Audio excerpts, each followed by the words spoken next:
This is a Film Stories original podcast.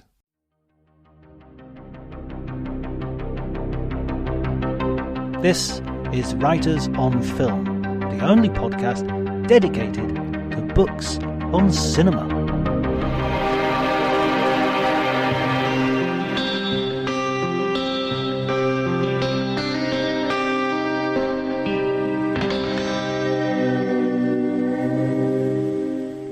Hello everybody and welcome to Writers on Film. My name is John Bleasdale. I'm a writer and film critic, and today I'm delighted to welcome back a friend of the podcast, Robert Sellers, who has written, he's written several books right now. We're going to talk about several books right now. He's written a huge number of books in the past as well. I urge you to go and visit our past episode. But today we're going to be talking about two of his new books. Principally, the first one is The Search for Bond, how the role of James Bond was lost and won. I think from a writing point of view, won and lost. It's weird, isn't it? Actually, why those two? It works better won and lost rather than lost and won. I don't know why, but it does, doesn't it? So some words and some ways of putting words work better than the other way around. Yeah, it's interesting. Exactly, and we couldn't be talking about this at a more sort of auspicious time because, of course, we are in a point of exactly this transition. But my understanding, did you write this book a little while ago, or I did actually. It was, if anybody knows my book Battle for Bond, which came out in 2007. Which caused a bit of a stink and continues to do so because we're trying to get a reprint of that going, and we are being thwarted by lawyers. But there we go. So and that was quite a success within the Bond world, and I was sort of continually asked, are you going to write another Bond book? And I was sort of umming and ahhing, and then I thought, well, if I'm going to do something that hasn't been done before, so I came up with this idea of because we all know as Bond fans, don't we, all these actors that were almost Bond. And I touched upon it in Battle for Bond as well, when McClory was setting up his Thunderball. He wanted Richard Burton and people like that. So I thought, that'd be an interesting idea. Whether it would be a book, I wasn't sure whether it would actually be a book rather than maybe a magazine article. But the more I researched, and I started getting interviews, started doing interviews with people like Sir Ranulph Fiennes and people like that, and getting some great stories and anecdotes. I thought, no, this would make a book. So I started writing it very soon after Battle for Bond and did a lot of interviews, actually. The bulk of the interviews in the book now are from people I interviewed back in 2008, because some of them have since died, people like Michael Billington. So yeah, luckily I started then, because as I say, a lot of people I spoke to had passed on. So, but no, I couldn't find a publisher. No one was interested, which didn't really surprise me because it's quite specialised. I wish there was a publisher out there who's just publishes Bond books. I'll be okay. What is your relationship with Bond? I've always been a Bond fan since childhood. I remember my earliest memories of going to the cinema was to see Bond films. We all have memories, don't we, of the first films we saw, because they, I think, less so now, because I think the romanticism of cinema's gone, hasn't it? I think you go into this huge car park kind of structure, and it's like 7 cinemas. And you're hunting down cinema 6 or something, and there's like 3 seats in it. I think the romanticism's gone. But in my day, sort of late 60s, early 70s, going to the cinema, you go into these huge auditoriums and the curtain would part, and it was quite an event. It was an occasion. There was a reel of adverts, and the last advert was always Westler's hot dogs available in the foyer. And it was sort of black and white footage of cowboy scenes and stuff. And as it finished, the curtains were always halfway closing. Yes, they always came, for about 20 seconds. And yes. Yeah, so you'd actually see it projected on the curtains. And that, for some reason, was another, whoa. It would open up, wouldn't it? It would open. Well, do you know the film 20,000 Leagues Under the Sea? The opening of that, you have a curtain, and the credits are on that curtain as it rises. I think it was all about performance, wasn't it? It was all about a show, wasn't it? Because in the early days of cinema, you'd have a show, wouldn't you? The singers, dancers, the organ. And I think that carried over. In the 60s and 70s, there was still this element of the cinema manager saying, let's put on a show. But now they just, it's like a factory, isn't it? Like baked beans. So, yeah, those memories of going to see Bond. I remember Dr. No, Goldfinger, Double Bill. And also Bond films were on television at that. That's the thing. And there was no video, no streaming either, goodness me. So, yes, And that's why it was such a big thing when Bond was on TV, because again, with no video, you had to be in, and that when it fit, I remember being really distraught when a Bond film was on and it finished, because you knew you would have to wait another year and a half for the next one to be on. It's fantastic, and Christmas was amazing as well. We had all these big films that came on at Christmas, because again, no video, so. Towering Inferno, Great Escape, these were the only times you could see those films, and it was an event when they were on the TV.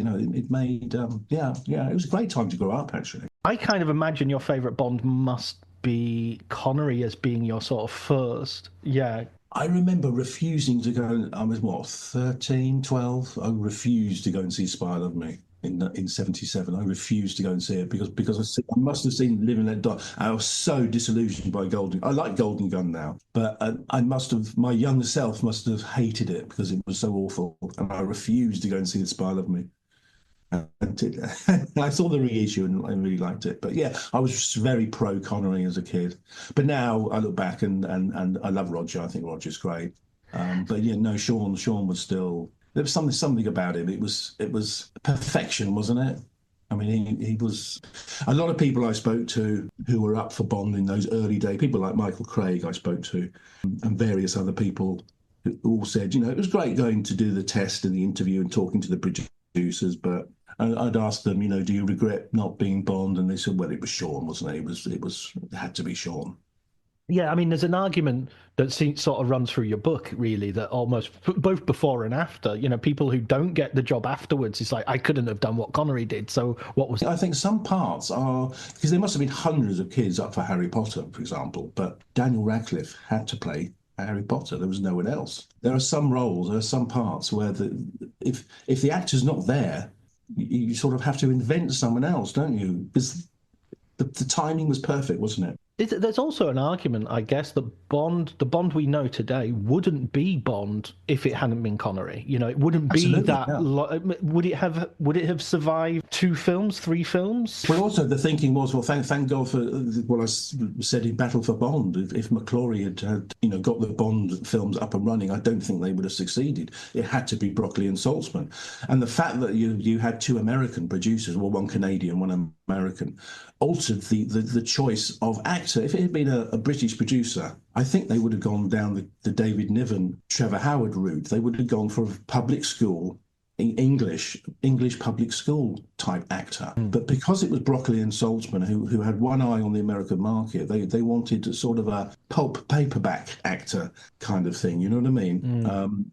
Someone who could appeal to the American market, a sort of ballsy kind of almost anti-hero, I guess, where I think a British producer would have gone for a sort of middle class drawing room type actor with a sort of a clipped British accent, so that's why they looked for sort of a working class actor, I think. And also at the time you had the kitchen sink genre, didn't you, happening, the John Osborne Look Back in Anger stuff, and you had this emerge. I wrote a book called Don't Let the Bastards Grind You Down, which was about that generation of working class actors: Finney, Terry Stamp, Kane, Burton, Harris, O'Toole, this Alan Bates. You had this wonderful generation of working class. Connery was involved in that as well, of course. At that time, I think that kind of working class actor was very trendy. So it sort of captured the zeitgeist, I think. It captured the 60s, didn't it? It was perfect for the 60s. Because 62 was still very much 1950s in Britain, wasn't it? I remember for that book interviewing Richard Harris's widow, and she said when living in London, even in London, it was all very drab and grey, even in sort of 60, 61. She remembers going to America with Harris, and it suddenly turned into Technicolor. Everything was bright and colourful.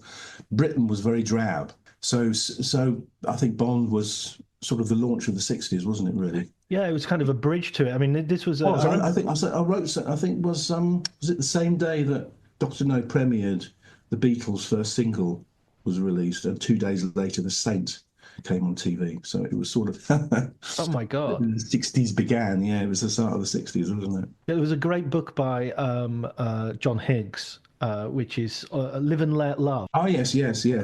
Is that coincidence, or is that some divine plan? I don't know. Those are the two things, Beatles and Bond. that was it, wasn't it, for the rest of the decade? They were the two biggest things ever culturally. Those were the two titans of the '60s, weren't they? Culturally, Bond and the Beatles. Well, arguably, even today, if you go to a tourist office for London or for promoting Great Britain, Beatles, Bond, Shakespeare, the royal family, it's those are the icons that. But isn't it amazing that the two cultural icons, world icon, not just in the UK, but world icons, arrived within 10 hours of each other? Just one in the afternoon, and then Dr. No opened in the evening. It's astonishing, isn't it, really? Any of those early Bonds that the people who were interviewed or were in the casting process, because of course they searched far and wide for potential. I mean, they really did, yeah. Were there any of those that you thought, oh, okay, well, that's, in an alternative universe, I would have liked to have seen Dr. No starring Patrick McGoohan? I think McGoohan would have been terrific. I think of all the actors around that, well, Burton would have been fantastic. You can imagine Burton saying, "You've had your 5." Absolutely. Well, I say in the book, some you can visualize certain actors in sort of the train fight in Russia with Love with Robert Shaw. You can see Burton and Robert Shaw going at it, can't you? And you can see McGoohan in there as well. You can't see Niven. Cary Grant, really. So, yes, McGoohan, because I thought he was a terrific actor. He had that sort of unpredictability, didn't he, McGoohan, if you watch Danger Man? The sudden violence that can occur, which Connery had. Roger didn't. I don't think any of the... Daniel Craig, I suppose, has got it. This sudden... The beast can suddenly break out of the dinner jacket, and sudden violence occurs. Yeah, I think that's a really good point. There's a scene in Quantum of Solace, which I think is a much underrated film, where he just waits for someone to bleed to death. He sort of checks he's got literally his finger on their pulse, and he's waiting for them to bleed out. And I think, wow, that's Connery level brutality right there.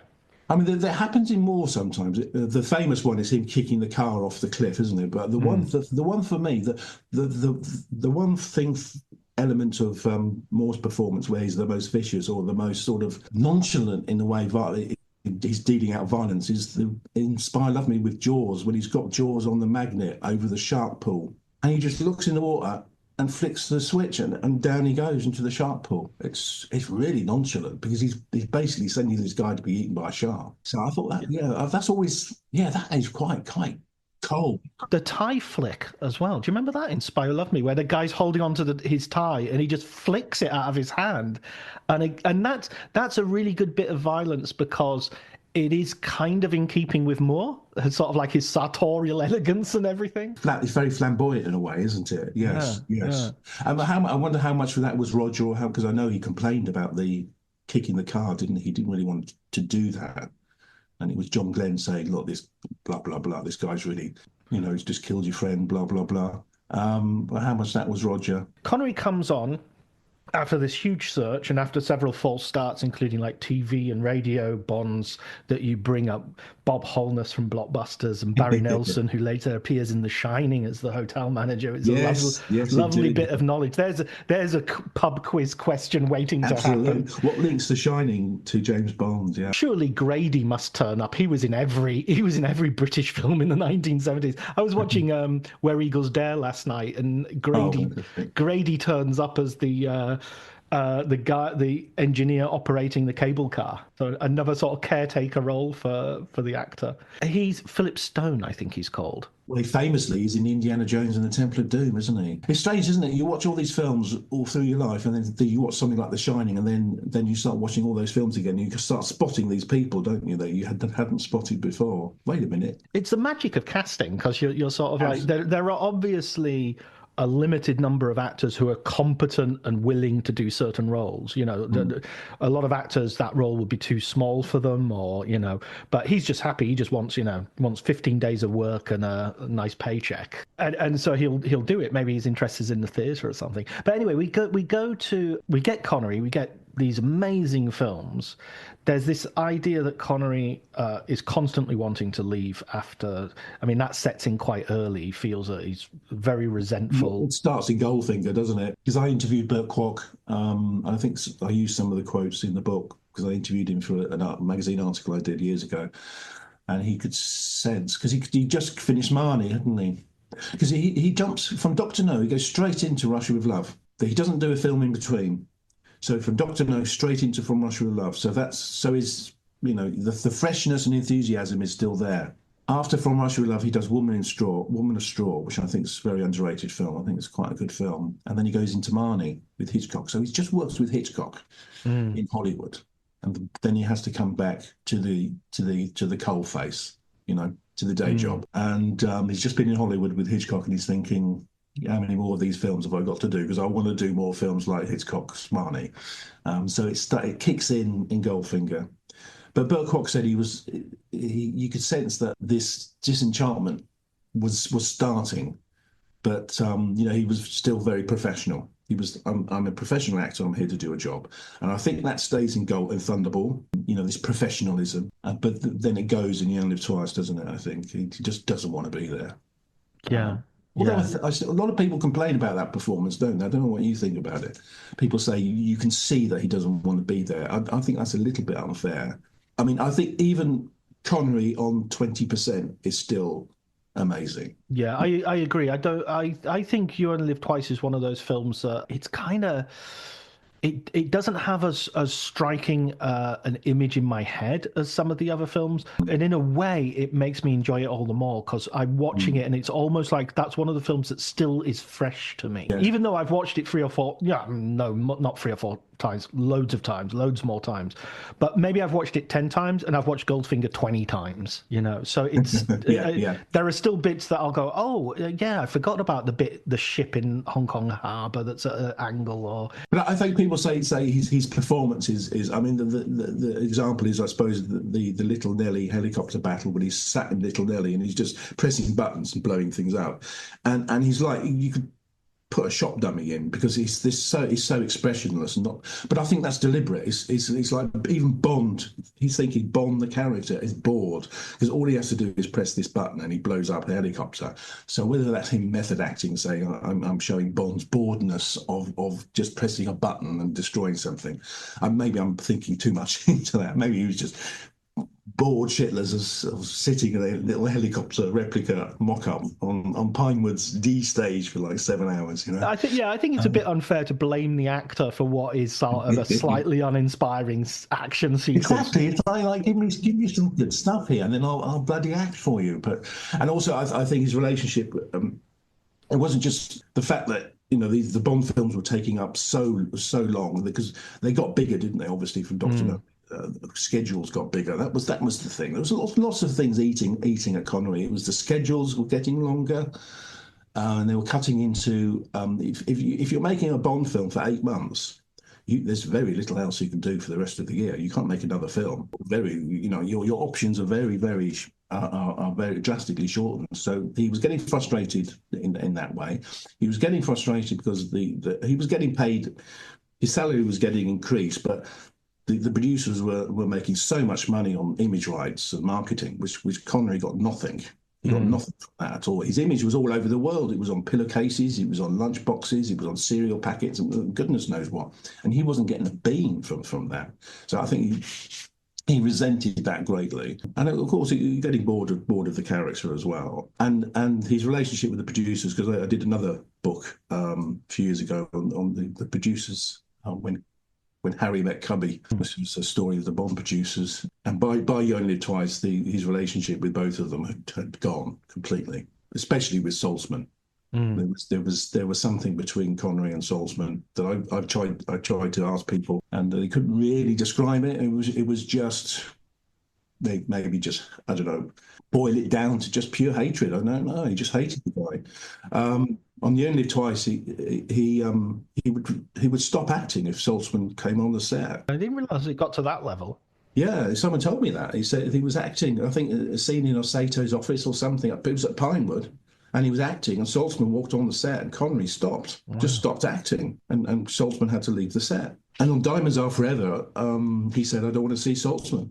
No, I don't want to see him around. Tom Mankiewicz told me this. They were shooting in Las Vegas, the car chase scene, and they were all in a caravan. It was Connery, Mankiewicz, and Guy Hamilton. Saltzman arrived on the set, and there was a bubbling of people saying, Saltzman's here, what's Connery going to do? Saltzman came into the dressing room and they thought fireworks would happen, and Connery got up and kissed him on the head. In a way, that leads into the search for a replacement of Connery, which had been ongoing before Connery left, because there was always the idea, and this goes throughout the book, that the producers would sort of begin a search almost as part of negotiations for the next contract, that we're gonna waive some auditions just to get you to know that we do have alternatives. We don't have. This is especially what happened later on with Roger, wasn't it? Which we'll get to. It was a game of bluff they started to play with him. Yes, I guess the first transition was the most dangerous, because just that idea that you're going to get another actor to play this iconic character who seems so identified with, and they kept making this analogy, the producers, of, oh well, we've had loads of actors play Tarzan. Yes, but that doesn't quite work, because Connery wasn't playing Tarzan in the first cinematic outing. No? Yeah, and also I think Tarzan was owned by so many different companies, wasn't it? I think it was. I suppose the Johnny Weissmuller was a series of Tarzan films, but there'd been lots of Tarzan films before then. They'd been silent films, so yes, it's almost like when Alex Ferguson retired as Manchester United manager, that the next guy in was almost a sacrificial lamb, wasn't he? And I think Lazenby was sort of in some way a sacrificial lamb, because I think anybody taking over from Connery was on a losing wicket, I think. He's such an interesting character, Lazenby, because he's so... I mean, that story is so pitted with bad decisions all the way along the line. Yeah. I think one of the ones that really leapt out to me in the book is Peter Hunt sort of finding out that he'd lied about his acting experience, and him saying, oh, well, you've just lied about it and convinced two of the sharpest producers in the world. That means you must be a wonderful actor. Don't worry about it, my dear boy. I'll see you through the process. And then Lazenby offended him during the first day of shooting, and he didn't talk to him for the rest of the shoot. And I'm just sort of thinking, wait a minute, Peter Hunt, it's your movie, man. It isn't like dealing with your actor, regardless of what he did, isn't that like one of your prime responsibilities? Because my view of that film is that it's one of the best directed Bond films, with the potential exception of some of the acting. I wouldn't say all of the acting. I think Lazenby is amazing in the last scene, but he delivers what I would consider a patchy performance. But I'm interested in hearing your thoughts. I think I can understand why they gave Peter Hunt the directing chores, because he'd been with them since the beginning, hadn't he, as editor? And his contribution to the early Bond films as an editor are outstanding. And he wanted to be a director. So I think it was beholden on Cubby and Harry to give him that chance, I guess. But I think they chose the wrong film. They should have brought a seasoned professional director in to handle Lazenby. Because Peter Hunt, he's got enough on his plate. He's got this huge budget. They're filming in Switzerland. There were problems with the snow. He's got his own demons, Peter Hunt, because this is his first film as a director. So, and he's got a greenhorn playing Bond. That was a huge mistake, I think. I think they should have asked Lewis Gilbert to direct Secret Service, probably. Do another one after, because we got a young boy. We really need a pro. And then said to Peter, "Do you do the next one?" We almost need like a co-director just to direct Lazenby, to do his performance. Yeah, because I mean, it's as I say, Peter Hunt, setting a shot up. He's got he had so much on his plate as working himself, dealing with his own problems of. This is my first film, to deal with a young actor, not just a young actor coming in to make a film, but taking over from Sean Connery, And not even a young actor, a young man a model who has done no acting at all. He hadn't been in front of a movie camera before he auditioned. Yeah. It wasn't like he was on TV. Theatre, don't you? You take maybe an actor from the theatre who's never done a film, but at least he knows how to formulate a performance, how to create a character. Yeah, the more you think about it, the more absurd it was. The poster on Her Majesty's Secret Service says James Bond, doesn't it? Maybe they thought the character was so huge that they could put a stuffed donkey and it would still work, because the character was so strong. It's not about the actor, almost. It doesn't matter who we cast as Bond, because people are going to see it because it's James Bond, and anyone can inhabit that part. I really love the quote that you have from Sam Mendes saying that line that he says in the beginning, this never happened to the other fella, him saying that's a huge mistake because you've just told the audience. I came across that quote and I thought that was fascinating. That's why I put the whole quote in full, because it's quite a lengthy quote, isn't it? See, well, you've got a very, very experienced and clever director there, haven't you? Can you imagine if they asked Mendes to come on to Skyfall and it was his first film? Well, or even Casino Royale and it was his first film. Well. Yeah, exactly. He has got to introduce Daniel Craig to the world. Although Mendes came from the theatre, of course, didn't he? So he's used to directing, so that wouldn't have actually been a problem. But you've got a guy who was an editor. I mean, a lot of directors start from being an editor. John Glenn, of course, famously started as a... And I think Peter Hunt had done this. Didn't he do second unit on The Earl of Tormous? I think he did, didn't he? I think there was a sense that he was going on location and he was sort of sitting beside. Very much. He very much wanted to be a director. Yeah, very much. I would reiterate. I think it is a really well directed film, and there are some. I agree. I think it was, but I think his workload was too much. That's why his relationship with Lazenby fell apart, because he had his own problems, Peter. So look, this is my first film as well. I'm up all night working out how I'm going to do this scene the next day. What did Lazenby do to offend him? Well, I don't know. I've always thought we know. Well, Peter Hunt was gay, wasn't he? So did make a pass, or I don't know. I've always thought that was a bit strange. I mean, I'm not saying that happened or anything like that, but maybe he had a crush on him. I don't know. And Lazenby was a very coarse Australian, wasn't he? It was very coarse Australian. He probably told him to F off or something. Come out for a drink with me tonight, and we'll have. No, you F off. I don't know. Yeah, something happened, because it was weird. Well, you've just been given a James Bond film, and you're on the first day you've destroyed your relationship with the main actor, and you don't talk to him for the rest of the filming. Something really big happened, didn't it? Personally, to have been so offended. I mean, and the other funny thing, of course, is like the fact that Lazenby was, nailed on to do the next one. That he wasn't gonna, he voluntarily sort of walked off the film because he'd been told that Bond was passé. That's right. I think, we're talking, because there's the thing in the book, isn't there? There was a meeting, wasn't there, when they were working out who to cast, and also because with Connery gone, it was like, shall we change the way we make Bond films? Shall we change direction? Shall we, because the 69, Easy Rider, Woodstock, all this counterculture stuff was happening. Do we sort of go down that road with a very young, trendy Bond? But the decision was, no, let's do another kind of Connery type Bond, which is why they went for George, because he looked like Connery. He was sort of a Connery-esque person, wasn't he? The haircut, everything. I love the fact that he goes into the barbers and he says, give me a haircut like Sean Connery. It's like, Sean Connery hasn't got any hair, man. It's a wig. There's the story, isn't there?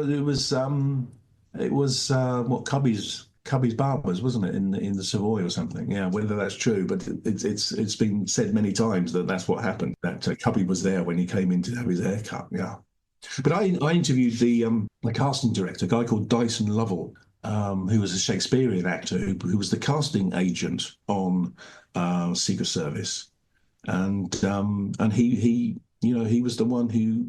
Because Lazenby came into... Because there's a story, isn't it, that Lazenby barged his way into the producer's office and said, I'm the new Bond. Well, according to Dyson Lovell, he barged into the office, but he barged into Dyson Lovell's office. And it was Dyson Lovell who phoned up Harry Saltzman and said, there's someone who's just walked in. I don't know who he is. I don't know if he's an actor, but you have to see him. You have to see him. And you sort of write that he regrets that as well. No, he doesn't regret it, but he said, "Don't blame me, Gov." He's like, I'm just the messenger. I just said maybe this guy's good. You don't actually have to cast him, but I mean that's a really good point that you make as well. Is that they surround him with really good actors. Telly Savalas as the baddie. Well, again, Dyson says that. So we've got a youngster. We got a youngster, a very inexperienced actor. So we'd better. We can't give it. Because you look at all the Bond girls are sort of unknowns, aren't they? Daniel Bianchi and people like that. So Claudine Auger, They're sort of up and coming. But that's why, yeah, they went for Diana Rigg, very experienced, Royal Shakespeare Company, Avengers, and then Telly Savalas, very strong American actor. Gabriel Fazzetti, big European actor. So yeah, they surrounded him with real A-list stuff, A-list talent, and that in a way that could have destroyed him, couldn't it? Really, because but he holds his own, doesn't he? He holds his own with Diana. They're actually really good together, aren't they? Their scenes together are wonderful, actually. Yeah, I mean, I think my favourite scenes are them together, and I think that last scene is, I mean, it's a little bit of availability bias. That thing of the last thing you see in a performance is the thing you judge the whole performance by. Yes. So that last scene is so good, it always makes me go, Lazenby's a great actor. He's wonderful in that scene. But it's not true. He's not a great actor all the way through. That scene, he's wonderful, and lots of the scenes with Diana Rigg, he's wonderful. But I remember there being a story about the bit where he puts on the voice of Hilary Bray, and they had to use the actor who plays Hilary Bray to dub him because he couldn't get the voice right. I mean, half of Lazenby's performance is dubbed by George Baker. All that stuff at Piz Gloria he's dubbed. Do you think was that a decision made? I don't think it was a decision saying, look, let's make a better performance by have a good actor dubbing him. It's funny because that's very common European practice. In European films, you didn't need to, because why is George Baker, the actor who's playing the guy that he's impersonating, why did that have to be dubbed by George Baker? Because Telly Savalas as Blofeld doesn't know what the guy sounds like. So Lazenby could have put on a silly English accent, and that would have been sufficient, wouldn't it? You didn't need to dub George Baker, unless they thought, well, we can make Lazenby look good here by having a good actor saying his lines. I mean, I love this topic of dubbing because one of my favourite factoids here is Singing in the Rain, where Debbie Reynolds is dubbing I can't stand him. And when she dubs her, it's actually the actor she's dubbing is dubbing Debbie Reynolds as her, I didn't know that. as the educated version of her. So it's like it's a double dubbing. It's so postmodern that you have this. That's brilliant. That's one of my favourite films as well, Singing in the Rain. Oh, it is. It is everything. Jean Hagen. Jean Hagen is the name of the actress. But the Bond producers weren't immune to dubbing, of course, because they dubbed. Sir Andres was dubbed. Daniel Bianchi was dubbed. The two Japanese girls from The Early Choice was dubbed. Claudine Goldfinger? Gerda Fröbe was dubbed. Adolfo Celli was dubbed. In fact, in Secret Service, isn't Gabriel Fazzetti dubbed? I wouldn't be surprised, because he's got very strong... So they were used to dubbing actors. So the decision to dub Lazenby with George Baker would not have been an unusual thing for them to have decided to do, because they were used to dubbing actors. So you get the return of Sean Connery with Diamonds Are Forever, but this is very much a sort of stopgap. You know, he knows he's only there for one. He's only the producers only really want him there for one. But the amazing thing with that is they actually did sign an actor to play him, to play Bond.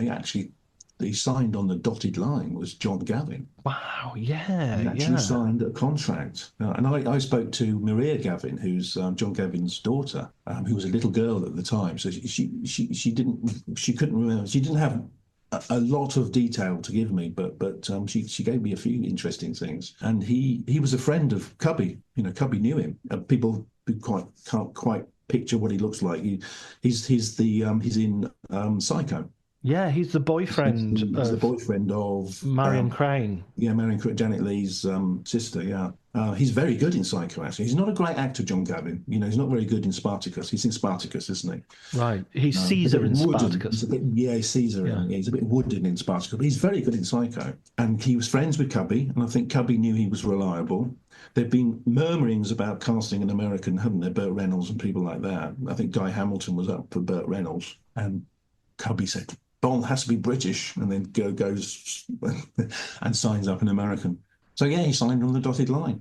I sometimes wonder what you were mentioning earlier about the producers being American or Canadian. A British producer would have been more inclined towards David Niven or something like that. I also think maybe a British producer might have been more inclined to go for an American because of we've got like that inferiority complex where we think, well, if we want it to be international, it's going to have to be an American because that will open up the market, you know? Yeah, and also they're tougher than we are. You know, you look at all those 1950s films, they always brought people like Brian Denlevy down and Dana Andrews to play the hunky sort of lead action person because we didn't have any. Yeah. Didn't have any action stars. You know, we had Stanley Baker and that was it.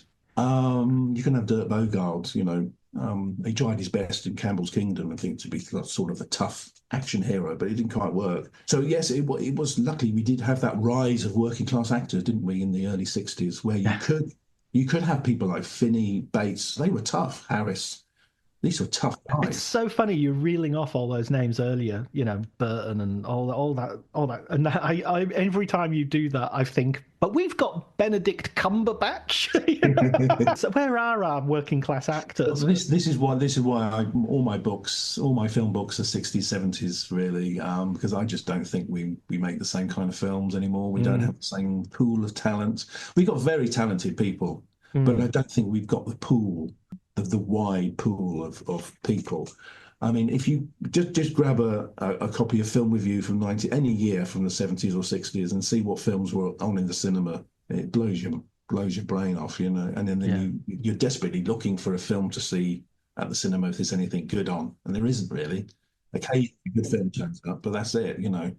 So we have Diamonds Are Forever comes in, and then we have Roger Moore comes in, and he has been sort of loitering around the Bond casting process. He wasn't. Yeah, he was mentioned in dispatches on Dr. No, but he couldn't have done it Dr. No because he'd already signed to play the Saints. So that was he couldn't have done it anyway. But he was definitely mentioned in dispatches. Wow. It's quite similar age to Connery, right? It's not. Yeah, and it's only about 2 years difference. So it's not like they're getting a really young actor. And I mean, Diamonds Are Forever always strikes me one of the main things that's a real take home, apart from Connery's sideburns, is that Connery really ages between You Only Live Twice and Diamonds Are Forever. I mean, he goes from being like a secret agent, someone who you know seems to be a consistent.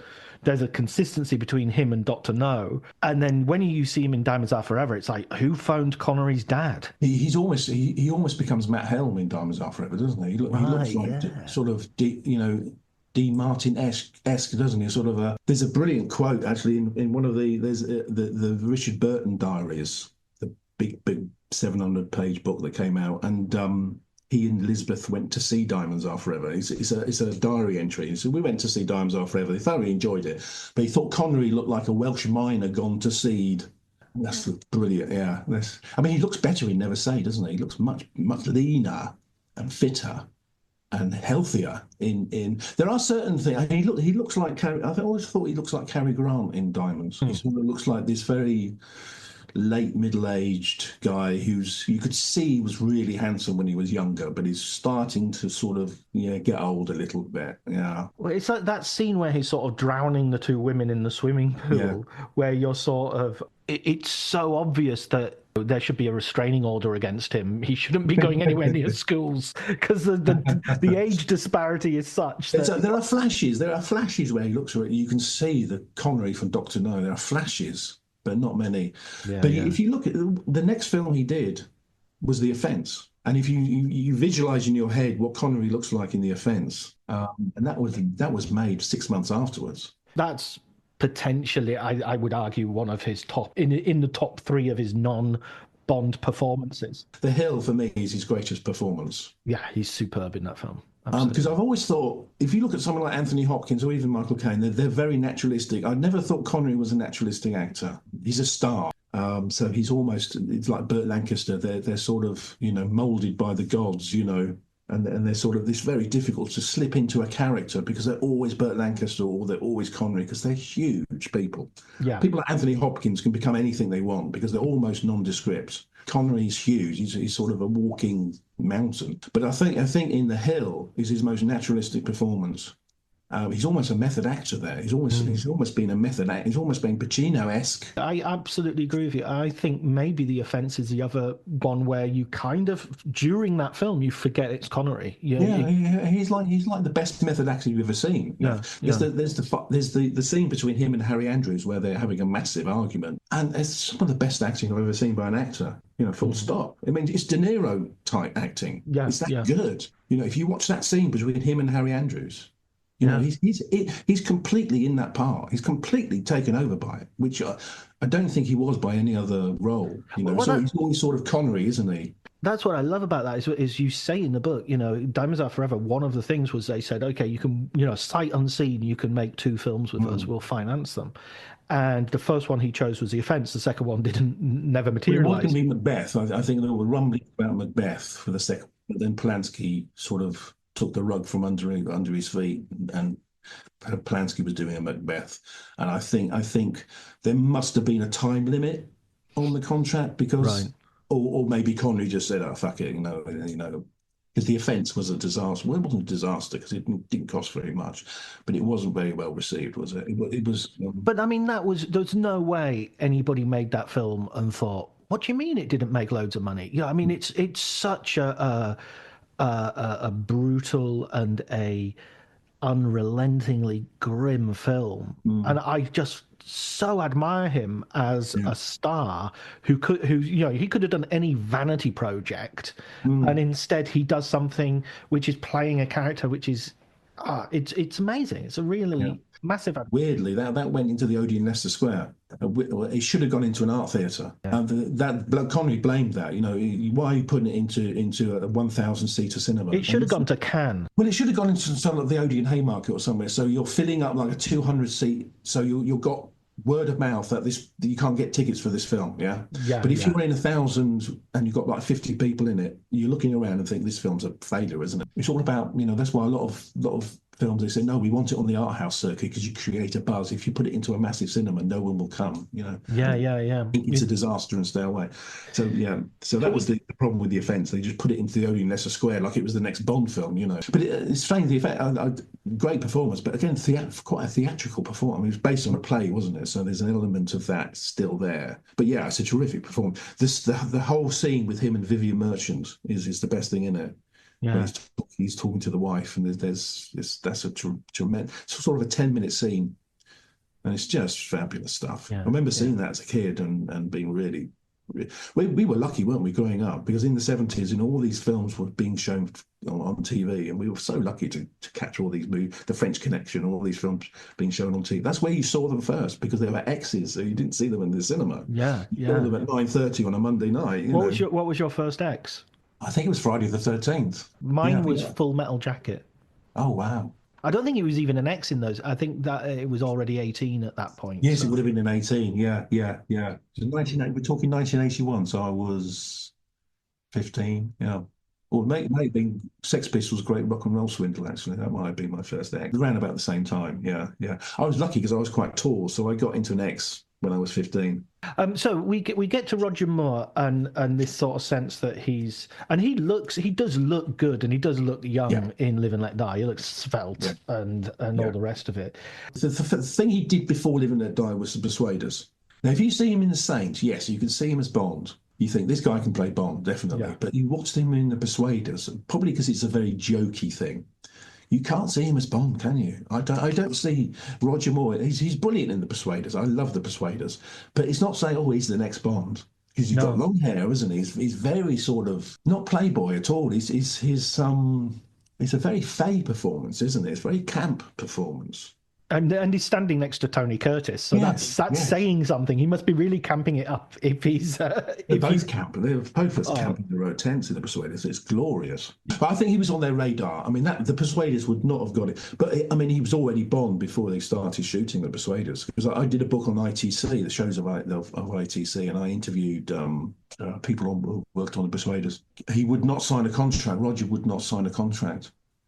Tony signed a contract, but it was a gentleman's agreement with Roger was a handshake, because he would not sign a contract in case he went into a second season, because he knew he was going to be Bond. You said you didn't like Man with a Golden Gun. Tell me about that sort of your changing attitude to that film. Because that's I was 10 years old, so I had no sense at all. But for me, it was. I mean, it's generally seen as one of the weakest Bond films anyway, isn't it? Generally, it's down the bottom. So I'm sort of at 10. The 10-year-old me was right, because history does dump on it from a high height.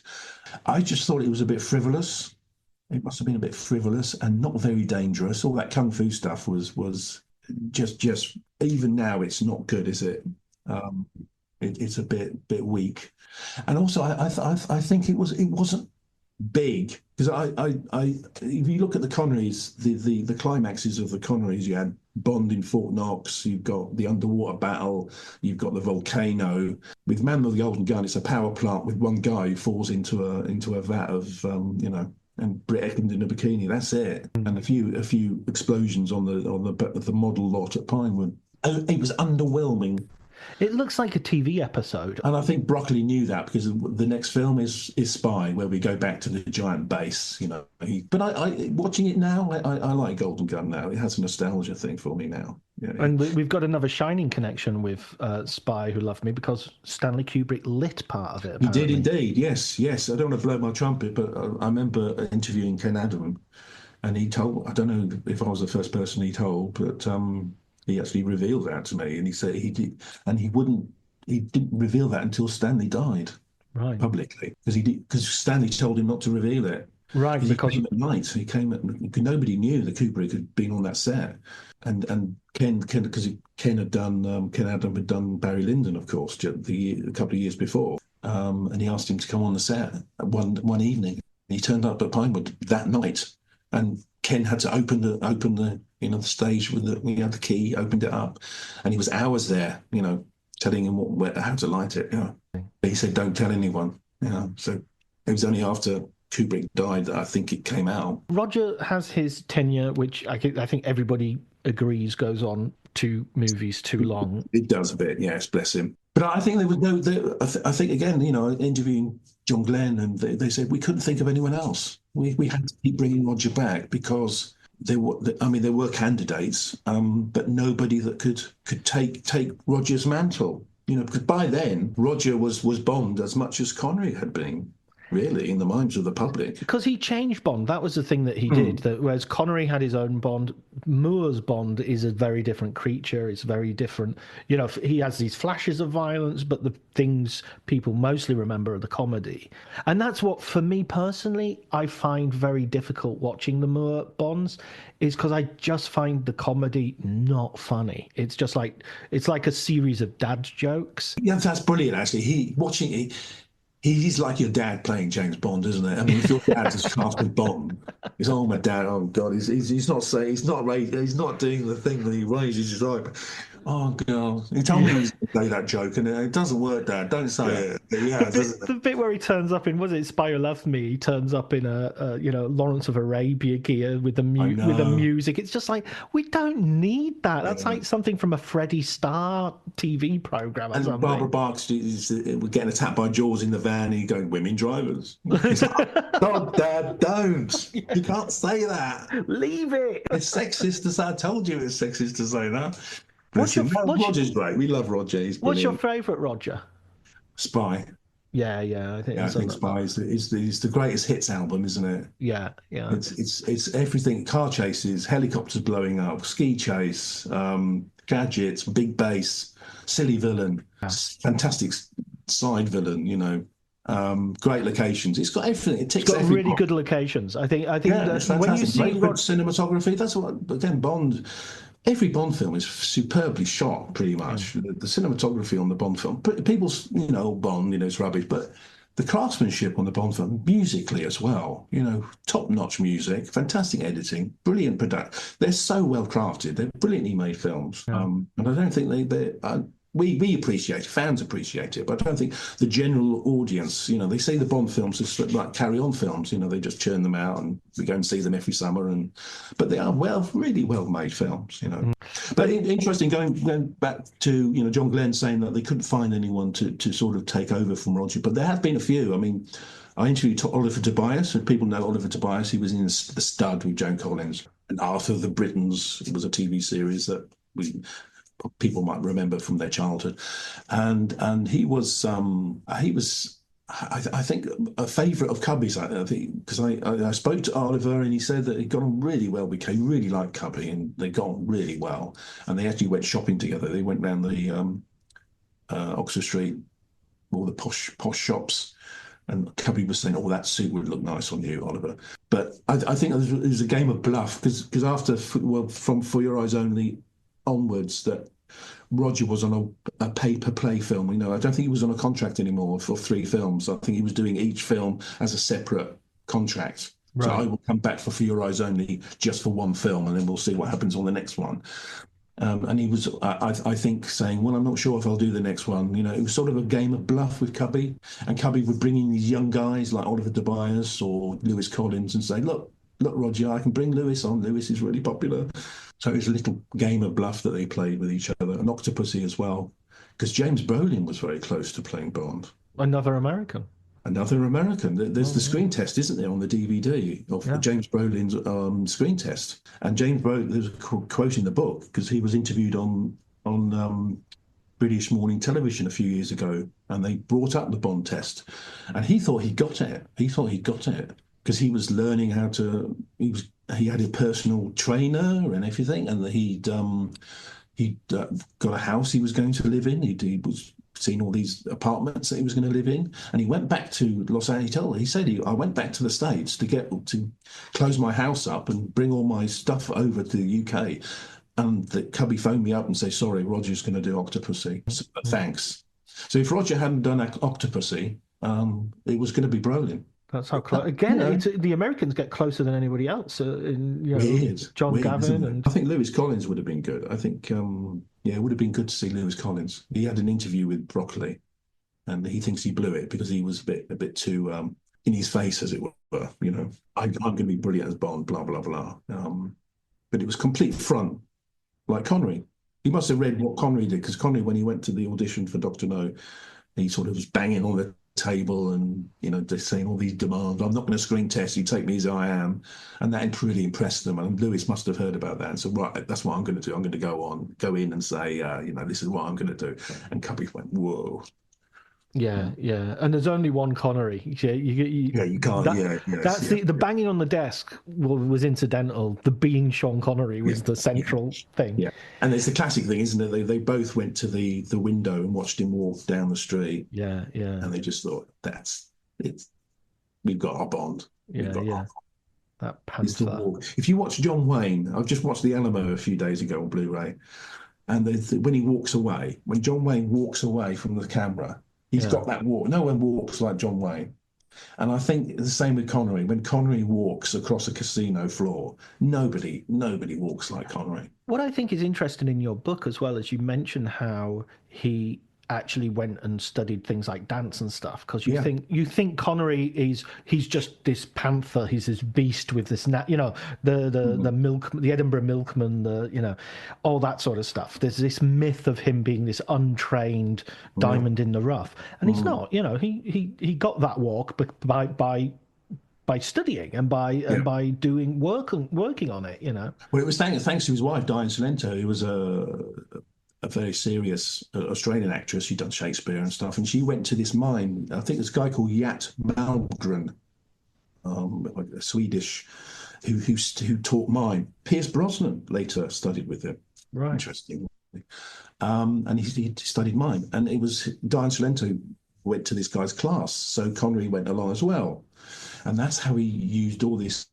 There's a great quote in there from a guy I interviewed called Philip Savile, who was a film and television director who directed Connery and Cilento in a play before he was Bond, who talks about Connery's movement, and he said there's no other actor on screen that he's seen that has the same grace of movement as Connery, and the only other one is Steve McQueen. Right, right.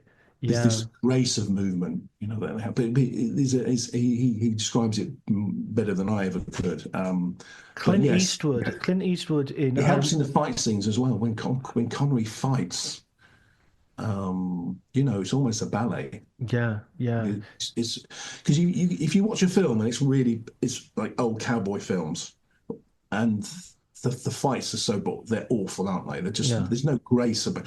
If you watch a Connery fight scene, there's real grace. It's almost like a dance Mm, mm. of movement. Well, that's one of the best bits of You Only Live Twice is that helicopter shot of him just running along Yeah, a dock in Japan, punching the hell out of it. And it's a yeah, helicopter shot, so it's really distant, yeah, but he's yeah, still, you just know that he's, yeah, it's a wonderful yeah. set piece. I think he only twice has got one, if not the best fight scene in a Bond film, which is Connery in Osato's office with the sumo wrestler guy. Yes.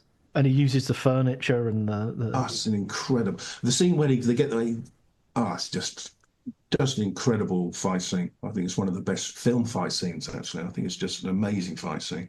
So yeah, imaginative, yeah. yeah. So when does Tim Dalton come into the picture?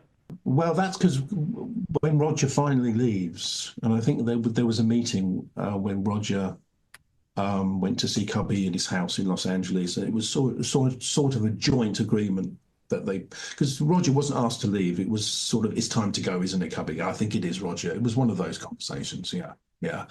I think Roger knew the game was up. I think he probably regretted doing View to a Kill. I don't blame him. He looked a little bit grizzled in that. So I think he knew the game was up, and it was time for a younger man. And that was very much the first port of call was a younger man. They were thinking of doing almost a young Bond film where he just comes out of, he's in naval college, and he's just leaves naval college, and he's hired by the Secret Service and goes on his first mission. That was the initial plan for Living Daylights. So I think Michael G. Wilson was quite pro that, but Cubby thought no, the audience don't want to see a young Bond, because if you look at Doctor No, he's straight in, isn't he? He's in the casino and he's off on a mission. And I think Cubby said, no, we want to see Bond as Bond. Bond is now Bond. We don't want to see how he becomes Bond. Yeah. He's Bond. So that plan was jettisoned. And they did interview a few actors who were very young, in their early 20s. One was Michael Praed, who was then Robin of Sherwood on television, just right. Robin of Sherwood.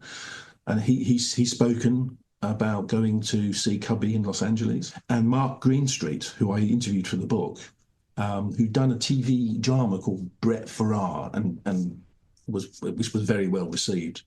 And he did a screen test with John Glenn. It took a whole day to do this screen test. And he said it was absolutely fantastic. It was so professionally done. The set was built.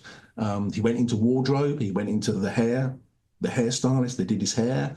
I did his makeup. They put the suit on. John Glenn was directing him. It was a scene from Much Real Love when he comes back into the hotel room, and Michael Praed, and then the guy called Mark Greenstreet, who had just done a BBC serial called Brett Farrar, and it was very successful. So he was sort of the face of the moment. And he went to see that he had an interview, and then they said, come back and do a screen test. And then he told me that he went to his local video shop and hired all the Bond films and got his mate round, and they did a Bond marathon, and he got all the moves and watched Connery, because he was a big Connery fan, and he sort of got some of Connery's moves. And he went to Pinewood, and the set had been built. John Glenn was directing it, and he went into wardrobe and hair, and they did two scenes, the hotel scene from Much Real Love. And then he told me that at one point he went to the toilet, and he was standing at the urinals, and this other guy came and stood next to him, and he was dressed in this sort of combat gear, and he was dressed in his Bond dinner jacket, and they sort of looked at each other and said, "What are you here for?" And Mark said, "I'm here for Bond." And he said, "What are you here for?" And he said, "Aliens." And it was Michael Biehn. He'd come back for a few extra shots for Aliens, yeah. And he said, "Oh, well, good luck." And he said, "Oh, good luck to you."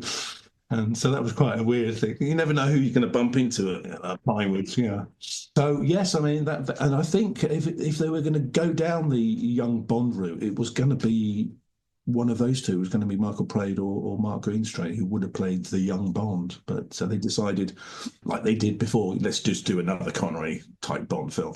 So they went for. But that's when Sam Neill, there's the famous Sam Neill screen test, and a few others as well. Charles Dance was offered it. Mel Gibson, talking Mel Gibson was there. Lambert Wilson as well was screen tested. There's shots of pictures of his screen test. Do you think, and I think Connery is the exception to this, but I almost think that Bond doesn't need a good actor. And in fact, a good actor is kind of wasted in the role. And I mean, I know Daniel Craig has real pretensions to be a good actor. I don't think I've recently watched Queer, and I think he does a lot of acting, but I don't think that's necessarily quantity as makes up for quality. But I think he's brilliant as. I think you've got to be a good actor. I think for whatever role in whatever film, you have to be competent. You can't be a bad actor. But yes, I don't think you need to be Laurence Olivier, do you? You don't need Al Pacino to play Bond. Because Pierce Brosnan said in his press conference, I want to take the layers off the onion, and see what's underneath. We don't really need to see what's underneath Bond. We just need a ski chase. That'll do it. And Pierce Brosnan, God love him, again, not a great actor, but but looks really good. Yeah, I think you need charisma, and that's you can go to acting school and learn to act, but you can't go to charisma school and get charisma. Brosnan's got charisma. Roger had charisma. Sean had everything. Lazenby had charisma, didn't he? He had charm. He had he looked good. I mean, physically, photogenically, he looked good. But yes, I think that's the problem now with having cast Daniel Craig, who is seen as a serious actor. That they're going to the next Bond has to be, the latest Royal Shakespeare Company discovery. No, not really. No. I mean, and Tim Dalton is. I keep calling him Tim Dalton like he's me bud, but he's someone who is coming out of serious acting, and he approaches it very seriously. And there's this sort of refrain that goes along whenever they reboot Bond of we want to go back to the novels, we want to go back to the novels, which they've never really done. There's even Casino Royale has a very scant relationship to the book. I mean, what went wrong with his tenure? Well, he was seen as the Shakespeare. We're talking about a serious actors, weren't we? But I mean, he was sort of labelled a Shakespearean actor, weren't they? He was coming from Shakespeare, and he was sort of lowering himself to play Bond, But I mean, going back to Connery, I mean, before playing Bond, he'd just done Macbeth on Canadian television. He'd done Eugene O'Neill. Anna Karenina, on television. He was sort of a classical actor. He'd done a lot of Volpone. He'd done, a lot of Rattigan. Done Alexander the Great Rattigan play on television. So I think Dalton was seen as this sort of serious actor coming in. Serious actor, he'd just done Brenda Starr, hadn't he, with Brooke Shields? Done a Charlie's Angels episode. But he'd done Flash Gordon.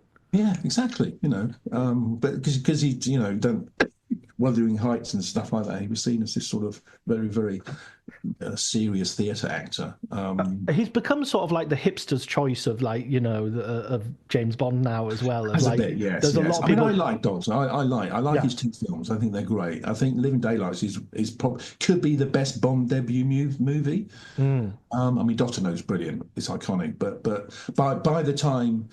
And we didn't know what to expect from Dr. No. The audiences didn't know, so you can't. It almost doesn't count. You have to say, who's the new James Bond? Let's go and see what he does with it. The best transition movie. It wasn't applicable to Dr. No, was it? Because it was the first one. So I think post Dr. No, I think Casino Royale's a pretty good debut as well from Daniel. Goldeneye as well is not bad. I think the thing with Timothy is that he didn't crack the American market. That was it. It was it's money. It was the American studios that he just didn't. Living Daylights did okay in America, not brilliantly, but License to Kill didn't do box office in America. I think United Artists and all the people controlling the purse strings said to Broccoli, Dalton's not the guy. We need someone else. We want Mel Gibson or something like that. That's what the Mel Gibson rumours started. He just wasn't box office. And when you get Brosnan, you get another situation like you did with Roger Moore, where you've got someone who was bobbing about the orbit for some time. Yeah. Well, he was gonna be in Living Daylights, wasn't he? Of course. Yeah. The shots of him, standing outside Pinewood next to Cubby's Rolls Royce, and he's in his script. He had the script for Living Daylights. Yeah. Yeah. He didn't read it. I think he said he was in his bedside cabinet and he didn't read it until he knew he'd signed on the dotted line. Because it was all the thing with Remington Steele, wasn't it? Remington, sorry, Mark, got a bad cough at the moment, half the population. Remington Steele had been cancelled, hadn't they? But I think they had 90 days to change their mind. The producers had 90 days to change their minds to whether or not they would do another series. But basically, Remington Steele was dead, and he got Bond. He was born to be Bond, wasn't he, Brosnan? He was always going to be Bond. I think I went to in 1981, I went to a James Bond convention in London with the James Bond fan club, and Cassandra Harris was a guest, and I didn't see him, but people have told me he was there as well, but I never saw him. And he'd met Cubby, obviously, on the set of For Your Eyes Only, hadn't they? And they went to dinner. Right. So Cubby must have thought, he's an interesting young man. But and then yes, I think it was the 89th day of the 90-day period when the producers came back and said, actually, we'll have another series of Remington Steele, thank you. I think because the publicity of Brosnan getting Bond or being auditioned for Bond raised his profile and thought, we'll bring him back and do Remington Steele. So that was it. So they went back to Dalton, because I think they'd been to Dalton before and he was busy on Brenda Starr, and then they went to Brosnan. So I think they actually went to Dalton first, and Dalton, the schedules didn't work out. So then they went to Brosnan, and then Brosnan had to go back to Remington Steele. So they went back to Timothy, who was now free.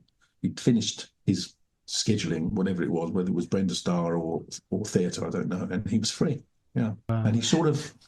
You always think with Timothy that he was doing it under duress to some extent. I don't think he gave into it completely like Pierce did or Daniel, because it took a lot of persuading for Daniel to do it, didn't it? I think he thought long and hard about doing it, but once he did it, he completely he went into it full pelt, didn't he? But I think there's always something with Timothy that.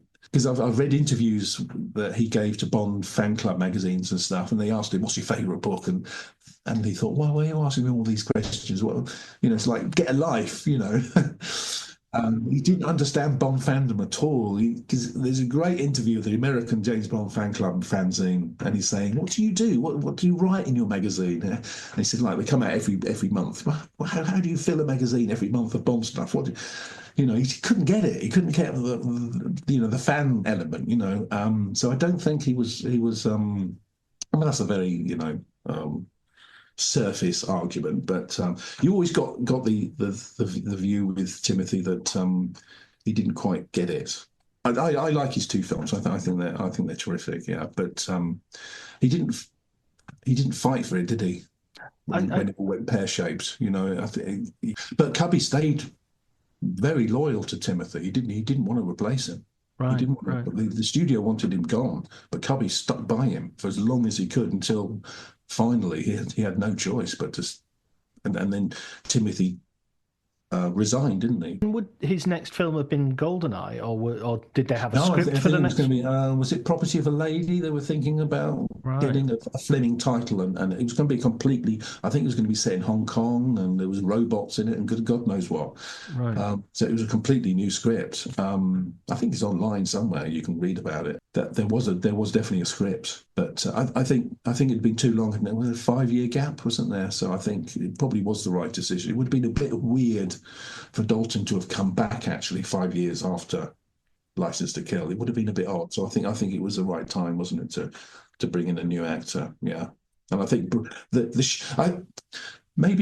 think the shadow of Brosnan hung over the Dalton films. I think because it's like, particularly in America, because people went to see the Dalton films and said, well, that should have been Pierce. It was Pierce in that film. I think that's why maybe it didn't work in America, because Pierce was so popular because of Remington Steele that I think Americans were almost expecting him to be Bond, and when he wasn't, they thought, we don't like this guy. Who's that? That's not Pierce Brosnan. Pierce Brosnan's James Bond. This guy isn't. And you don't have really good songs as well in the the Living Daylights by a Heart, and what's it, Gladys Knight who does Gladys Knight in You don't have. I mean, even like the worst Roger Moore film, View to a Kill, has like one of the best songs. They are quite they. What always fascinated me about the Dalton era was that they went very serious, didn't they? And the critics didn't like it. And if you read the critics, they always were complaining that Bond was too fantastical and didn't take itself seriously and too jokey. And as soon as the Bond films became, right, okay, we'll do a really serious spy film, then the critics were saying, where's the ski chases? Where's all the silly gags? Where's all the silly gadgets? Where are all the silly girl names of Fatima Bumrush and stuff? You can't win with critics, can you? You give them what they're complaining about, and they start complaining about what they're missing. So he couldn't win, could he? Also, so we get Brosnan, and we get his tenure, which is kind of a very, except for maybe Die Another Day, I think all of Brosnan's films kind of stand up as even absolutely they do. He saved Bond, didn't he? Really, he really. I mean, people. I remember a very good friend of mine saying Bond's finished. And he's a fan, and a real cinephile. And he was saying when GoldenEye was sort of on the horizon, he said, I think it's not going to work. I think Bond's dead. I don't think it's been 6 years or whatever. And people, things with True Lies and all those kind of films were coming out. And so that's what people wanted. Lethal Weapon, that's what people want to see. They don't want to see Bond is out of date. They want to see Die Hard and Bruce Willis. Yeah, absolutely. Yeah, and he was convinced about it. And I thought, well, maybe he's right. Maybe the climate now is they want sort of the John McClane, Bruce Willis type, Mel Gibson action kind of thing. Bond, an action hero in a dinner suit. It's not going to work in Her Majesty's Secret Service. It's just not going to work anymore. So, big gamble. Whether it was going to work, GoldenEye, whether people would accept Bond again, I've seen every Bond film at the cinema. I remember seeing GoldenEye in Liverpool at the Allerton Cannon, and I watched it, and I just remember thinking, as soon as the lights came on, as soon as the music came at the end, just thinking, I can't wait to see that. When's the next one? Yeah. And it just. I think that happened with the trailer. I remember going to see a film, and the trailer came on for GoldenEye when he walks across and shoots his name, it's 007, and you sensed the audience thought, oh, thank God. The only other time I've sort of sensed that was the trailer for Clint Eastwood's Unforgiven, and he hadn't done a Western, had he, for about 10 years, and it was a full cinema, and the trailer came up for Unforgiven, and there's a shot, and Eastwood turns round. And there he is in a cowboy hat. And you felt the audience go, oh, my God, Eastwood's back in a Western. And it was like that for Bond. You just sense it from the audience, So we can't wait for this. This is what we want. So I think it's like now they're talking about if there is going to be a new Bond film, they're going to go back to sort of the Roger Moore, Pierce Brosnan, more fantasy stuff. And I think that's what we would love. I mean, can you imagine where we are at the moment, to go and see a Bond film with a silly Bond film? In inverted commas, an escapist Bond film, which is, it's not about, human suffering and stuff. It's just about, fun and excitement. Yeah, I mean, I wonder, there's always this thing that Bond is always competing with stuff. So it's always competing with, Bourne, with Daniel Craig, and it's competing with Mission Impossible now, because Mission Impossible has set the stakes so high when it comes to stunt sequences. And all of these films, to some degree, have taken inspiration and talent, in some cases, from the Bond stable. Absolutely. But they're homages, aren't they? They're homages. I mean, Jason Bourne, JB. Yeah. Although Mission Impossible does go back to the 60s, doesn't it, the TV show?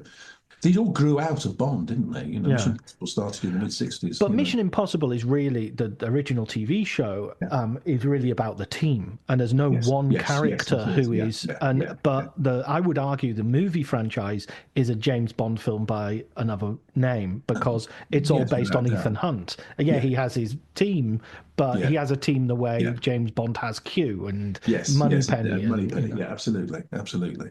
Yeah. So let's get on to what next, because we were talking about this a little bit before we started recording, and I'm really interested in the next, because I was saying I feel that there's something imminent, but you were saying you were a little bit Well, more. there may very well be. There may, I mean, we might, before this is broadcast, it might be old news because it's been announced or something. I mean, Aaron Taylor-Johnson was the name that came out, almost saying in the next few days he's going to be announced as James Bond. This was a few months ago, wasn't it? Yeah. And then it's gone radio silent, hasn't it, after that? It really has. I think he'd be a good choice myself. I think he's a very interesting actor. I saw Bullet Train. I think he's very good in that. Yeah, he's good in that. It's a nice, jokey performance. So he's got the humour. Because I always think with Bond, is we were saying about you don't have to be a great actor, but I think the two things you've got to get right with Bond is you've got to look good in a suit in a casino. You've got to have the charm. You've got to have the playboy element.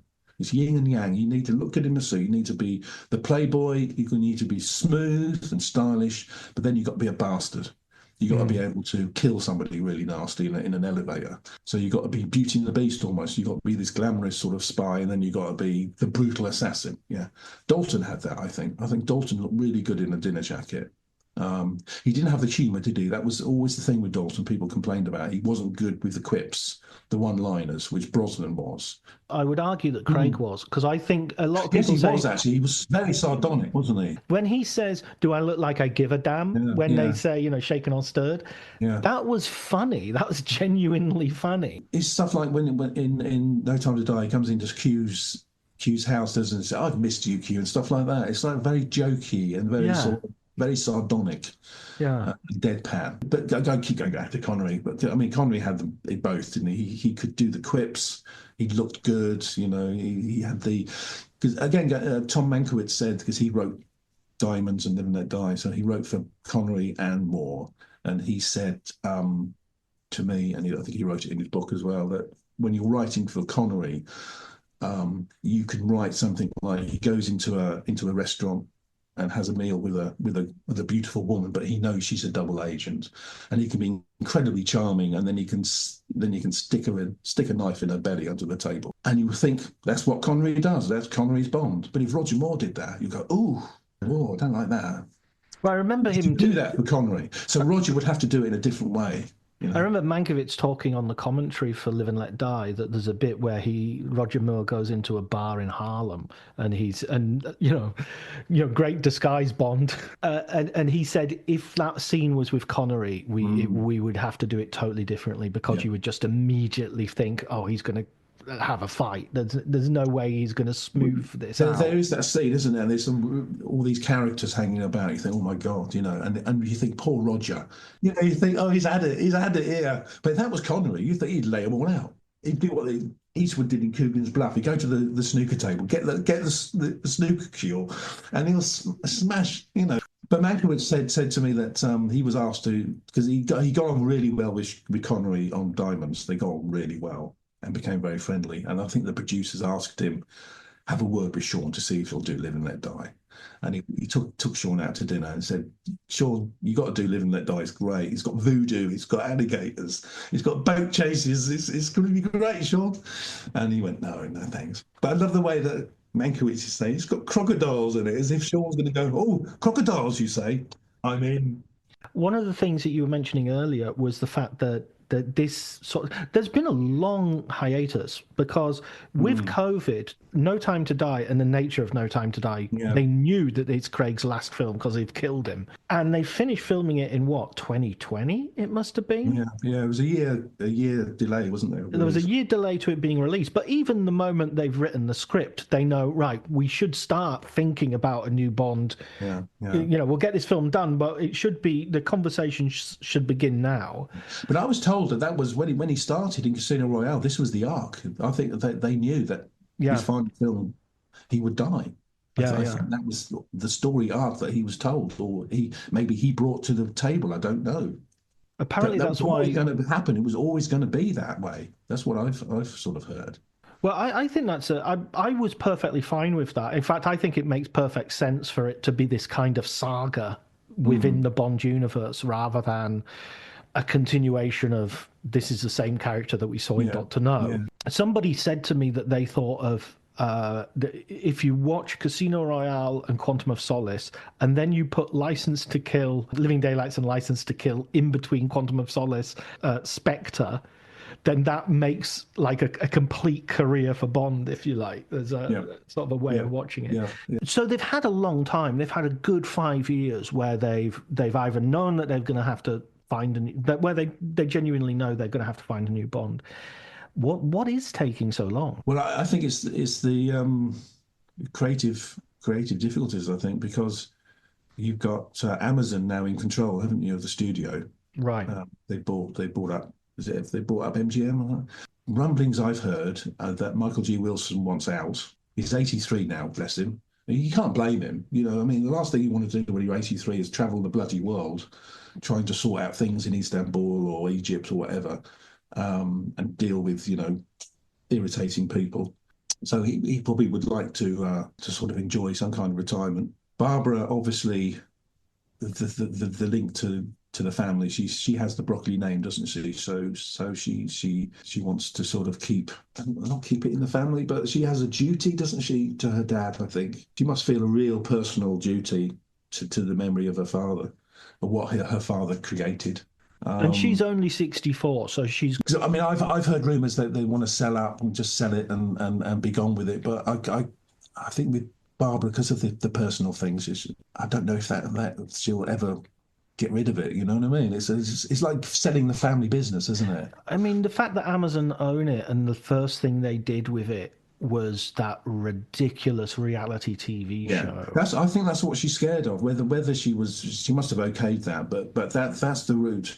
I think that the lesson here is the way that Disney have dealt with Star Wars, have basically destroyed it. One could say certain woke decisions have been made, but also if you deluge the market with this, with Star Wars this, Star Wars that, Star Wars this, people get sick of it after a while. It's too much. I think that's much more relevant than any so-called wokeness, because I don't. Yeah. In a universe where you can have walking dogs, I think the woke thing is important in fandom. I mean, you can go onto YouTube, can't you, and all these fan podcasts where they are talking about what's happening in the world of Doctor Who, in the world of Marvel, and all that kind of stuff. There is that argument within the fan community, which is. Interesting, but yeah, I agree as well. I think the main thing is they've overstuffed the market. If there was a Bond film every 6 months, you'd get sick of it after a while. Wouldn't you? Yeah, absolutely. The fact that a Bond film is always an event, it's always 2 to 3 years, if not more, between them. Because if you look at the early ones, Doctor No Rush Will Love, Goldfinger Thunderball, they came out once a year, didn't they? But only because. They were, I won't say straightforward films, but I think only twice, because they were filming in Japan, and logistically that was huge. So they thought it's going to take 2 years for the next one to come out. And I think after that they must have thought, well, actually, we'll do it as every 2 years, because it gives space to make a huge movie, but also leave the punters wanting more. Yeah. Create a market of scarcity, so that absolutely. Who would? So you've already said Aaron Taylor-Johnson, it was one of the names in the hat. There have been other names, but most of those names have kind of either aged out. Idris Elba, when he was first mentioned, I think that's a great call. Colin Salmon, I think, was a great call early on, but. Those guys have aged out, really. It's like Henry Cavill as well. I think he's missed the boat, hasn't he? Yeah, because you need to think that they need to have another 15. It's not how old they are now; it's how old they're going to be in 15 years. It's also where their career is as well. I remember talking to Vic Armstrong, and he worked on a movie with Hugh Jackman, one of his first films. And he went back to the Bond producers and said, I think I'll just work with the next Bond guy called Hugh Jackman. And he's Australian, so that, perfect. And he said to them, this is the next Bond. And I think Hugh Jackman spoke as well that he would like. But once he started doing the X-Men films, he didn't need Bond. You only need one franchise. You've got to get the actor in the right period in his career, because there comes a point where you don't need Bond anymore, because you've established your own career. Daniel was an interesting actor. He'd done a few, but he wasn't really an A-list actor, was he? No, he was art movies and TV. Indeed. The decision to play Bond was a valid one, But if you're Hugh Jackman and you've just done Wolverine, you don't need to do a Bond film. You don't need to do James Bond. So moving on to something which is Bond related, but not entirely, you've got another book coming out about the Pink Panther series, which of course is another MGM property. Absolutely, MGMUA, yes. Because, there is a few Bond connections actually. Obviously, Peter Sellers was in Casino Royale, wasn't he? And in my youth, there was an amazing double bill program. It was United Artists teamed up. Bond and the Panther, Spy Who Loved Me, and Pink Panther Strikes Again was a double bill. And there's an amazing poster where you've got Roger Moore standing, holding the gun in typical Bond pose, and on his back, he's back to back with the Panther doing the same thing, holding a gun. It's a great poster. And also the teaser trailer for Revenge of the Pink Panther is the gun barrel. The real, and it's actually the gun barrel, because of course it's United Artists, so they've got the copyright to the gun barrel, so they were allowed to use it, So it's not like a pretend silly gun barrel; it's the gun barrel, and Inspector Clouseau walks on, Peter Sellers, and in his sort of white trench coat, and turns around and fires, and the blood comes down. So I think that's on YouTube. If you want to hunt it down, it's quite amusing to see that. So, but yes, again, I think. Going to see a Pink Panther movie in the cinemas was like Bond. It was an event. The new Pink Panther movie. Family audiences. The whole family could go and see it. Like the whole family went to see a Bond film, and the whole family went to see a Pink Panther movie. They were sort of the summer or Christmas treat in the 70s. And of course my name, my surname being Sellers. No relation, unfortunately, but my dad was a big Goons fan. So I've grown up with Sellers, watching his movies. Maybe fortunately, if you've read any biographies of Peter Sellers, the children don't get treated so well.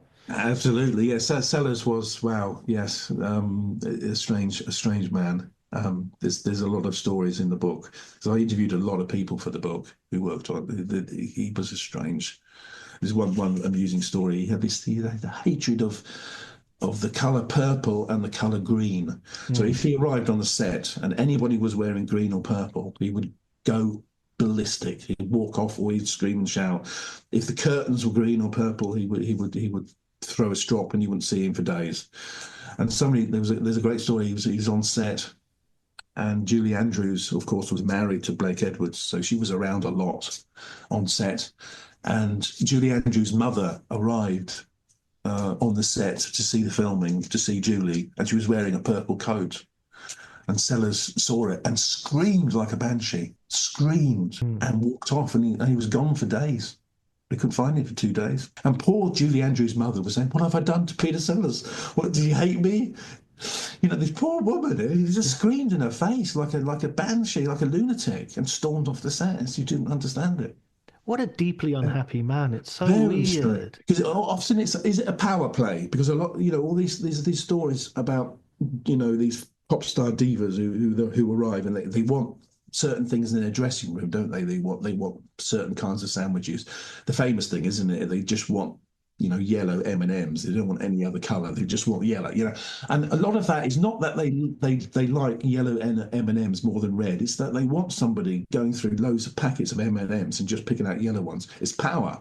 I can make you do that, and you have to do that. That's what it is. They probably didn't even eat it, but they just want the power to be able to make somebody do that. So was there an element of that with Sellers, that he wanted to keep people on their toes, as it were?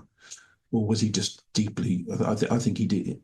He probably had be diagnosed with bipolar today, without a doubt. What about? I mean, there's another interesting connection with Bond, which of course is the post-Sellers. They did try to sort of continue the Clouseau brand. You had Roberto Benigni and Alan Arkin both essay follow-on movies. Yeah, and then Steve Martin, of course. Of course, kind of successfully, I think. I mean, the first one they did two. They only did two, but the first one was a hit.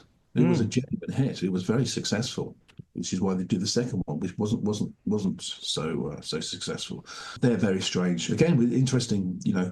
Who takes over from Connery as Bond? I mean, who takes over from Peter Sellers as Clouseau?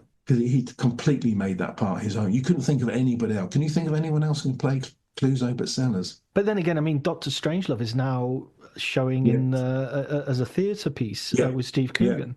But I think once you start making a series of films, you become so synonymous with that character that it becomes increasingly more difficult to recast. Alan Arkin did it in the 60s, didn't they? Because Sellers, they did 2 films. They did Pink Panther and then they Shot in the Dark. Do you know the horror film connection with Shot in the Dark? The guy who wrote the script for Shot in the Dark is Peter Benchley, who later wrote The Exorcist.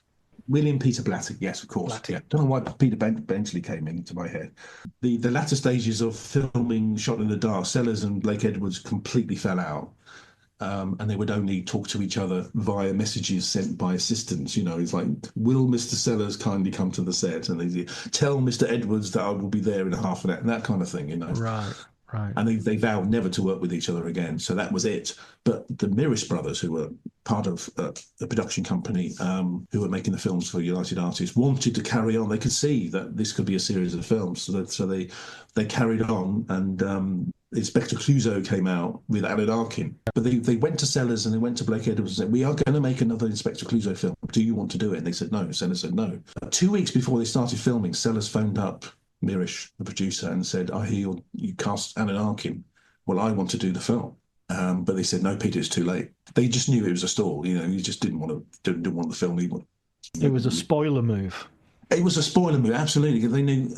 That's like doing another, like Connery walks out of Goldfinger and they cast somebody else, and then 2 weeks before Connery phones up and says, hang on, I've changed my mind, I will play Bond. And Connery says, too late, Sean. Yeah. It's a bluff, isn't it? Yeah. It's a poker move, but they thought Sellers, you don't really want to do it. You're just gonna he wants to see the script. He's going to take months over the script, and he's just going to destroy the film. So no, so they went ahead with Alan Arkin. Really weird choice, very strange choice. It doesn't quite pull it off. And then they came back 10 years later, 1974. It's a long gap. It's a long gap because they hated each other. They just didn't want to work together again. But they did, although in the late 60s, they did make a film together called The Party. Of course, yeah, which is like a silent movie almost. Absolutely, and I think Blake Edwards came up with the idea to do a film that literally was improvisational. There was no script. The whole film was all sort of improvised on the spot almost. And he thought, the only person I can do this with is Sellers. Sellers is the only person that can play this part. So they made the film. And they sort of gone on a little bit. And I think relations had eased by then. So by 1974, both of their careers were in the toilet. They had flop after flop after flop. And the idea was, well, we need a hit. So let's do another Pink Panther. And that was Return of the Pink Panther, which was a monster hit, of Harry Potter type. It was like the 5th biggest film in America. Jaws was number 1. Then it was like One Flew Over the Cuckoo's Nest and Wanted Shampoo or whatever. And then it was Return of the Pink Panther. It was huge. It was a huge box office hit. And that sort of, the franchise was reborn. Did Pink Panther Strikes Again, Revenge of the Pink Panther. And they're great movies. They're terrific films. What's your favourite? Comedy set pieces. What's your favourite? Huge budgets. I mean, a lot of money was spent. And a lot of money was wasted. There's one story. They were in Hong Kong for Revenge of the Pink Panther, and they're filming the villain's penthouse. So they used the actual penthouse of the hotel they were staying at, which was the Hilton in Hong Kong, and they took over the whole penthouse and the production team went in and they demolished one wall to make it completely all the way through. They completely redecorated, repainted. They took all the glass out. They had to get a crane on the roof to take out each pane of glass separately, and they put in natural density light glass so it would be easier for filming. Right. God knows, it took them about a week to do it. God knows how much it cost. And then when they were ready to film on it, Sellers said to Blake, I want to go home. I'm fed up of Hong Kong. It's too hot. I want to go back home. I want to go back to Pinewood. So they left, and they never filmed on it. So they had to put it back the way it was. Wow. God knows how much that must have cost. It must have cost hundreds of thousands of dollars to do that. And they had to replicate it on Pinewood. So they had to build a huge set of Pinewood instead, because Sellers didn't want to be in Hong Kong anymore. They were in Nice on another film, on another Panther film, and they were filming. They found this perfect location for Clouseau's apartment, but unfortunately, it was on like the fourth floor of this apartment block. And Blake came up and looked at it and thought, "Fantastic, it's brilliant, but we can't film on it because sellers just want to walk up 4 flights of stairs, so we can't use it. We'll have to do it back in the studio." And that went on all the time. That is just it. That was like a daily occurrence of things like that. Yeah, crazy.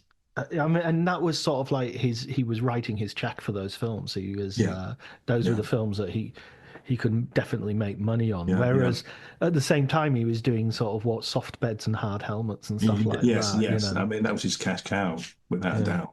But I mean, his behaviour on it. I interviewed Peter Merton, who was production designer, and they were filming in Munich. But Peter had to fly back and forth from Munich to London like every few days to keep what was going on in the London studios, to keep an eye on what was happening. So he would fly back quite regularly on the last flight out of Munich to London. And on one flight, he got on the flight and he saw that Sellers was sat on the back of the plane. So what's Sellers doing here? He's on call tomorrow morning at 6 o'clock. What's he doing on a plane to London? He didn't see each other, but so he sat down. And when he got to London, he phoned up Blake Edwards and said, Peter was on the plane to London. I said, what? He just walked off the set and just caught the plane back to London. Nobody knew he'd done that. You know, he was due on the set at 6 o'clock the next morning, but so after a couple of days, he finally went back to Munich and stuff. And the schedules went way over. I mean, they went weeks, months. I mean, it's almost like he was a human experiment in how to get fired. You know, how far can I possibly go before someone will just say, look, I don't care how much money you make us, you're a pain in the arse. Well, I think by then he was Inspector Clouseau. They couldn't make a Pink Panther film without it. So his behaviour on Strikes Again and Revenge was outrageous. And they had fun as well. They had great fun as well. Give us a positive story then. Well, I spoke to all the people like Diane Cannon and Leslie Ann Down, Elkie Summer. He got on really well with his female co-stars. They loved him. He was so generous. Like Catherine, they were filming in France, and their next location was Marrakesh. And Peter said to Catherine Schell, who told me that she said, "How are you getting there?" And he said, "Oh, economy. We're flying economy." He said, "No, you're bloody not. You're coming on my private Learjet, you know." And then where are you staying in Marrakesh? Well, I think I'm in with the crew. I think there's this B&B where no, you're not. You're staying at the Hilton with me, you know. So there's that element as well, you know. He was a weird guy. Catherine Schell told me that she was having lunch with her friends or dinner, and Peter Sellers came into the restaurant and said, "Peter, join us," and he joined. He joined them, and they hours telling them stories about Hollywood, and he was fantastic. He was telling all these wonderful anecdotes, and when the bill came, you know, Sellers went, "No, I'll pay. It's all on me." They had an amazing evening, and the following evening, again, they were in the restaurant. Peter came in. "Peter, join us." "Fuck off. Leave me alone." There's bipolar. Yeah, I mean, you couldn't get textbook, really. Textbook bipolar, isn't it? Well, so one day he would be fantastic. The next day, you know, he would totally ignore you or be incredibly offensive and rude to you. It can't have been fun to be Peter Sellers. I mean, that's what... Well, how do you live with someone like that? How do you live day to day as a wife? How do you live with someone like that? I spoke to his personal assistant who was with him for the whole of the 70s, and she got a call one night about 2 o'clock in the morning. This is in London. Not during a film. I don't think he was filming at the time, but she got a phone call, and Peter said, At the time, he lived in a block of flats near Victoria, and he said, "I'm outside. I'm on the balcony, and I'm thinking of ending it all. I'm thinking of jumping off the balcony and finishing it all." And she said, "Peter, stay there." She put the phone down. She got in the car. She raced to she banged on his door, and he opened the door. So, "Oh, thank God you're here. Can you go and get me a sauerkraut or a bratwurst sandwich at Selfridges? I'm really hungry." He just wanted company. He just wanted someone to come round and attend to him. Yeah. But you still wonder if that's joking, not joking as well. You know what I mean? It's like, have I used a threat of suicide just to get myself a sandwich, or was I really thinking of committing suicide? And by the time you came round, I'd decided not to. And no, I think no. It was he hated being on his own. Yeah, he hated being on his own. Catherine Schell said that after filming Return of the Pink Panther, she stayed friends with him for a long time. He would phone her up at again midnight and say, "Can you just come round and she would be there until he fell asleep. She would be on the bed talking to him, and when he fell asleep, then she'd go home. He just needed company in those long, horrible, empty, lonely hours, of midnight to 7 o'clock or something. He'd fall asleep at 4 o'clock, and then she'd go home. So what's the name of that book? Because I've read the first chapter, but I haven't. Yeah, I think it's the Secrets of the Pink Panther. They changed the title, actually. And when's that due out? I think it's coming out in the next couple of weeks, sort of late February, I think. Yeah. Brilliant. So I'm going to use that as your recommended book because you're writing so many. You're writing the recommended books as well as the books that we're talking about. I can't do anything. People say, "Oh, you write all these books. How fantastic!" Because I can't bloody do anything else. No, well, don't stop. I mean, I wanted to be an actor. I went to drama school. That was the ambition. But I turned to writing because I love, like you, we love film. Yeah. So I couldn't be an actor. So I chose to write about film and acting, and So I'm in that world. I talk to actors. I interview directors and things. So Well, I hope long may it continue because I'm really looking forward to digging deeper into the Pink Panther books. I've got the box set upstairs, and it's well worth a rewatch. I think the Pink Panther movie. I think they're great. I think they hold up quite well. I think they're a bit long. I think they probably. I don't think any comedy should be longer than 2 hours. I think 90 minutes is the perfect length for a comedy.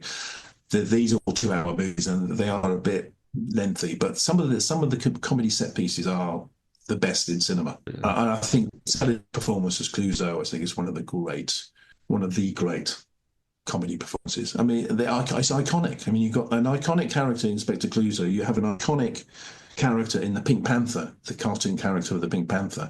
And then you've got the Henry Mancini music, which I think is up there with the Bond theme. One of the most recognisable pieces of film music ever. And also, you've got those returning characters like, Burt Kwok plays, Cato and Herbert Lom, Dreyfus. Yeah, absolutely. Which are, in and of themselves, characters which develop and which become more interesting as the series progresses. Very much so. Yes. The famous wink with the eye, which was complete accident. Oh, really? Yes, complete accident. I think he did it. He was filming the scene and he was winking a little bit. And Blake said, "What did you do there?" And he said, "Oh, sorry, my eye was irritated." I was like, "No, I like that. Do it." Right. Oh, that's so that good. became his sort of trademark, wasn't it? Yeah, that's amazing. They said so. If a scene wasn't working or the dialogue wasn't very funny, Blake would say, "Do the eye bit. Do the eye bit." I love the way that Blake Edwards sort of overlit all the scenes because he didn't know where Sellers was going to go, so he didn't want any of the set to be dark because or badly lit. He wanted it all brilliant. Robert, well, listen, I can't wait for your next book. I've got to finish the Pink Panther first, so slow down, and then I can't wait to have you on to talk about your next book. No, thanks, John. Really appreciate it.